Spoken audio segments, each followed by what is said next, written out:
Buenos días, profesora. En esta presentación hablaremos de la artritis reumatoide y de la deformación cuello de cisne. Los integrantes son Ninosca Ahumada, Bárbara González, Valery Irribarra, Maximiliano Martínez y Gisela Zárate. Descripción del caso. Mujer de 32 años, casada y madre de 2 niñas de 3 y 6 años de edad. Trabaja media jornada en una fábrica de lencería. Su especialidad es la confección de brasier. Su hobby es la jardinería, específicamente el cuidado de bonsai. Presenta la lateral izquierda. Hace un año fue diagnosticado con artritis reumatoide. Se encuentra en la etapa inicial de esta patología. Tiene una deformidad clásica en cuello de cisne y presenta hiperextensión crónica de la articulación interfalángica proximal del dedo meñique izquierdo y articulación interfalángica distal. En cuanto a los signos de su patología, presenta rigidez matutina en manos, fatiga al final del día y dificultad de prensión cilíndrica. Descripción de la patología. La artritis reumatoide es una enfermedad inflamatoria sistémica, crónica y autoinmune de etiología desconocida. Su principal órgano blanco es la membrana sinovial. Se caracteriza por una inflamación poliarticular y simétrica de pequeñas y grandes articulaciones con posible compromiso sistémico extraarticular en cualquier momento de su evolución. En ocasiones puede producir acortamiento de los músculos y tendones interóseos. Lleva a la flexión de las metacarpofalángicas. El acortamiento de los intrínsecos con tensión de las vainas dorsales produce una hiperextensión en las interfalángicas proximales y la contractura de tendones profundos flexiona las interfalángicas distales, presentando la mano al aspecto característico de cuello de cisne. La deformidad cuello de cisne de los dedos es resultado de una sobreactividad extrínseca, constituida por el tendón extensor, o una intrínseca, constituida por el aparato extensor, sobre la articulación interfalángica proximal, así como falla de las estructuras estabilizadoras en la superficie de la palma de las articulaciones interfalángicas proximales, ligamentos colaterales, placa palmar, inserción del tendón flexor superficial o una combinación de estas. Etiopatogenia. La causa de la deformidad en cuello de cisne puede ser extrínseca, intrínseca o articular. Con frecuencia, como causa se hallan implicadas varias articulaciones al mismo tiempo. La artritis reumatoide se encuentra en las causas extrínsecas. Como causa intrínseca se considera la contractura intrínseca debido a la luxación de la articulación metacarpofalángicas. A la altura de la articulación interfalángica proximal se encuentra la causa descrita como articulación de la deformidad en cuello de cisne. Consiste en una contractura en flexión de la articulación metacarpofalángicas, con hiperextensión de la articulación interfalángica proximal y flexión de la interfalángica distal. Por otro lado, las fases de cuello de cisne son inflamación, cambios en las bandas laterales, hiperextensión articular, los tendones flexiones se inflaman, flexión del dedo articular en metacarpofalángicas, el dedo se flexiona en la articulación interfalángica distal. En cuanto a los aspectos epidemiológicos, la enfermedad afecta de manera predominante a las mujeres y se ha reportado una relación de 3 y hasta 8 veces más frecuente en las mujeres que en los hombres. Y en el último estudio, realizado en Chile en el 2007, la artritis reumatoide aparece entre los 25 primeros problemas de salud en mujeres como causa de avisa en el tramo de edad entre los 45 y 74 años. Y en cuanto al cuello de cisne, se presenta en el 28% de los pacientes con artritis reumatoide. Y siguiendo con el pronóstico, actualmente al realizar el diagnóstico de la enfermedad, los reumatólogos también pueden prever hasta cierto punto si el trastorno tenderá a evolucionar de forma más o menos grave en base a la valoración de los llamados factores pronósticos de la AR. Y a continuación se señalan los principales factores de pronóstico negativo, es decir, los que se asocian a una evolución más rápida y o en peor pronóstico de la enfermedad. En primer lugar, tenemos un retraso en el diagnóstico, seguido de un inicio tardío del tratamiento e inicio de la enfermedad antes de los 40 años de edad, seguido de afectaciones de numerosas articulaciones, más de 20, y de grandes articulaciones, como el hombro, la rodilla y la cadera. También una presencia de marcadores sanguíneos de artritis reumatoide, como factores reumatoides, proteína C reactiva y anticuerpos anti-CCP. También una elevación persistente de la velocidad de sedimentación globular y presencia de ciertas variantes genéticas. Y por último, detección de cambios radiológicos articulares importantes en las fases iniciales e incapacidad funcional en estas mismas. En cuanto a las alteraciones anatómicas, se presentan alteraciones frecuentes por la inflamación de las muñecas, nudillos, las articulaciones de los dedos de las manos, codos, hombros, caderas, rodillas y tobillos. Y si la inflamación persiste, puede acabar dañando los huesos, ligamentos y tendones que hay alrededor. Y la consecuencia será la deformidad progresiva de las articulaciones y la pérdida o reducción de la movilidad articular. Las alteraciones biomecánicas son limitación de la función de la mano, hiperextensión fija de la articulación interfalángica proximal y la semirrígida, en la que la hiperextensión de la articulación se puede superar de forma pasiva, pero no de forma activa a través de la flexión del dedo, y esta flexión permanece incompleta, limitando la función normal de la prensión. También una hiperextensión de la articulación interfalángica proximal media y flexión de la articulación interfalángica distal. Y por último, en cuanto al tratamiento de la deformidad en cuello de cisne, consiste en la corrección de enfermedad subyacente si es posible y pueden ser de la siguiente manera: tratamiento del trastorno subyacente, férulas para el dedo y en ciertas ocasiones intervenciones quirúrgicas. Y cuando es posible, el tratamiento de la deformidad en cuello de cisne se orienta a la corrección del trastorno subyacente. Y por ejemplo, luego de terminar la intervención ortésica, se pueden comenzar con ejercicios para las interfalángicas: flexión activa, suave manteniendo los metacarpos falángicos de muñeca en extensión, seguido de extensión pasiva. Y es importante que la muñeca y los metacarpos se mantengan en esta posición.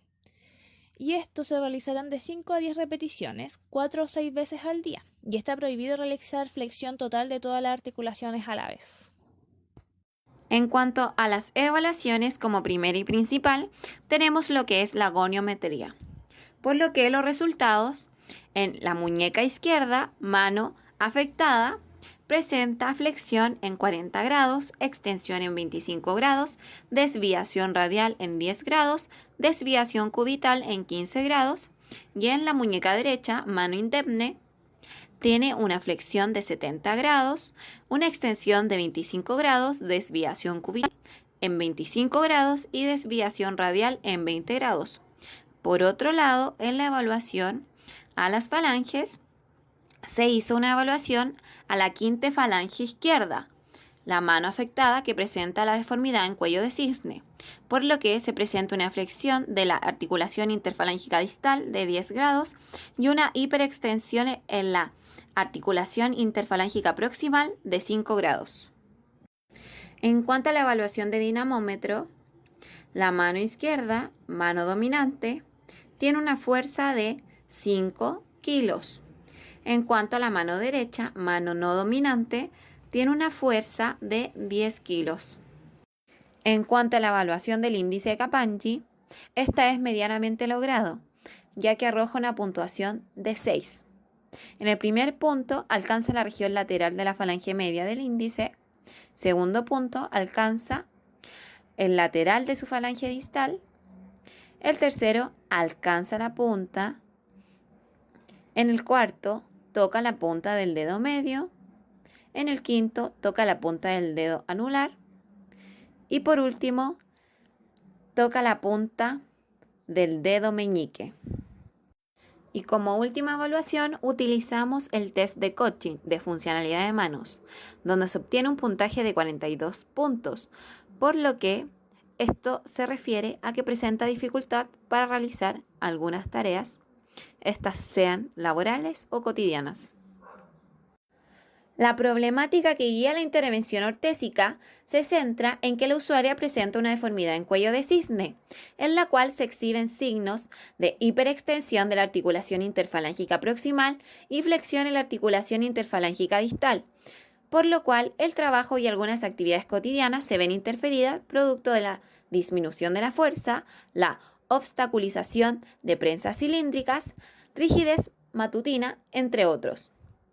Porque, según el razonamiento clínico, en algunas etapas más avanzadas de la enfermedad se podría haber alterado aún más su desempeño laboral, ya que este consta de un trabajo netamente manual, el cual es muy minucioso. Planteamiento de los objetivos de la intervención ortésica. Nuestro objetivo general es prevenir la sucesión de la deformidad en etapa temprana. Nuestro objetivo específico 1 es promover la reparación de bandas laterales y placa volar. El indicador de logro es que realice movilización pasiva de extensión de la articulación interfalángica proximal del dedo meñique después de 2 meses de intervención.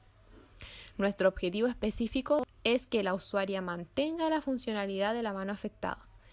Y el indicador de logro es que mantenga extensión normal de la articulación interfalángica proximal del dedo meñique después de 3 meses de intervención. Propuesta de intervención ortésica. Se utilizará una órtesis funcional en el dedo meñique, digital de 3 puntos larga, con la finalidad de restringir la hiperextensión de la interfalángica proximal y flexión de la interfalángica distal, para de esta forma promover la reparación de las bandas laterales y capa volar. Para lograr esto, el apoyo de las bases de la órtesis se darán de la siguiente manera: base proximal sobre F1 por dorsal, base media sobre interfalángica proximal por volar, base distal sobre F2 por dorsal. El objetivo final de la intervención es generar la mayor funcionalidad posible, logrando un desempeño satisfactorio para la usuaria en sus actividades cotidianas. Análisis ortésico. Nombre de la órtesis según la H. Órtesis de 3 puntos, diseño largo. La órtesis es articular. Su localización es en el dedo meñique, quinta falange, interfalángica distal y proximal. La dirección del movimiento es extensión. Su propósito es una órtesis de restricción de la extensión interfalángica proximal y de la flexión interfalángica distal del dedo meñique. Tenemos una articulación primaria, la cual es la articulación interfalángica proximal, y en total tenemos 2 articulaciones secundarias, la articulación interfalángica proximal y la articulación interfalángica distal.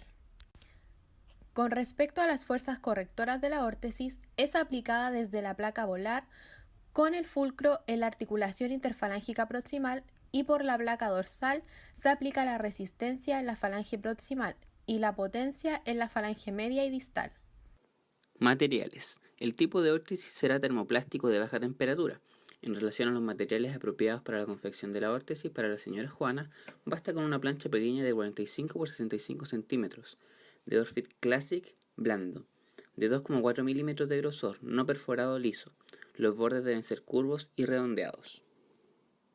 El uso de esta órtesis es de uso diurno y debe usarse de manera constante, ya que se produce principalmente por la artritis reumatoide, una condición crónica, por lo que la duración del tratamiento ortésico tendría en primera instancia un tiempo de 4 semanas de uso constante, y posterior a esto tendrá una reevaluación viendo que mejore la reductibilidad del cuello de cisne y los grados de movimiento.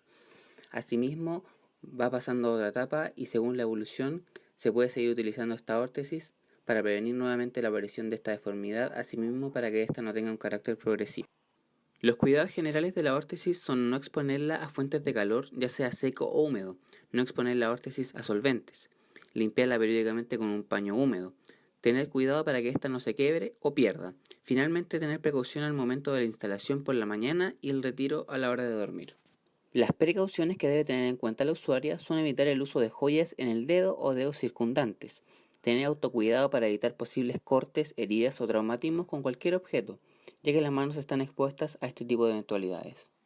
Reflexión y conclusiones de la actividad. La gran mayoría de aspectos documentados incluidos en nuestra bibliografía fueron relevantes para el desarrollo del caso, ya que nos orientaron a recordar, reflexionar y analizar ciertos aspectos anatómicos, biomecánicos, de fisiología articular y ortopedia, de manera que ayudaron a fortalecer el razonamiento clínico mediante el conocimiento teórico y el acercamiento a situaciones reales. Asimismo, el acercamiento a los factores contextuales que se debe tener en cuenta a la hora de elaborar una propuesta ortésica, por lo que la intervención basada en evidencia fue fundamental. Finalmente, todas las evidencias científicas contribuyeron a la intervención con un usuario, teniendo en consideración los objetivos de la órtesis, la edad, condiciones de salud y necesidades ocupacionales del usuario. Por otro lado, dentro de la intervención ortésica se busca que ésta sea estética y no genere incomodidad o dolor para el usuario, para que el tratamiento sea efectivo y eficaz.